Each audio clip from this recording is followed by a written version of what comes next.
بسم اللہ الرحمن الرحیم۔ میرے پیارے دوستوں اور بزرگوں، السلام علیکم۔ جیسا کہ آپ جانتے ہیں، غسل کے متعلق ہماری ویڈیوز چل رہی ہیں۔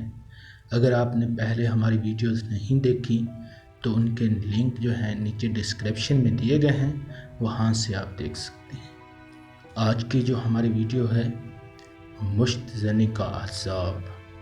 میرے آقا اعلی حضرت امام اہل سنت مولانا شاہ احمد رضا خان علیہ رحمت الرحمن کے خدمت میں عرض کیا گیا، ایک شخص مجلوق یعنی مشت زنی کرنے والا ہے، وہ اس فعل سے نہیں مانتا، ہر چند اس کو سمجھایا ہے۔ آپ تحریر فرمائیں اس کا کیا حشر ہوگا اور اس کو کیا دعا پڑھنا چاہیے جس سے اس کی عادت چھوٹ جائے۔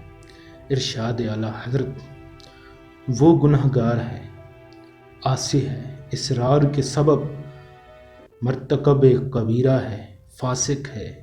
حشر میں ایسوں کی یعنی مشت زنی کرنے والوں کی ہتھیلیاں گابن یعنی حاملہ اٹھیں گی، جس سے مجمع اعظم میں ان کی رسوائی ہوگی۔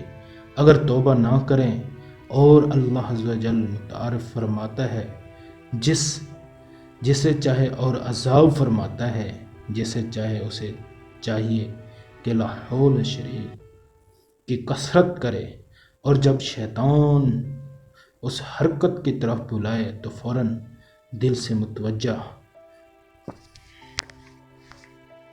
با خدا عز و جل ہو کر لا حول پڑھے، نماز پنجگانہ کی پابندی کرے، نماز صبح کے بعد بلا ناغہ سورت اخلاص شریف کا ورد کرے۔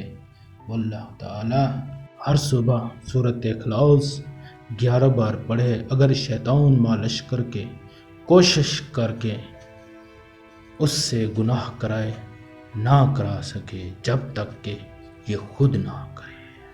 اللہ اکبر۔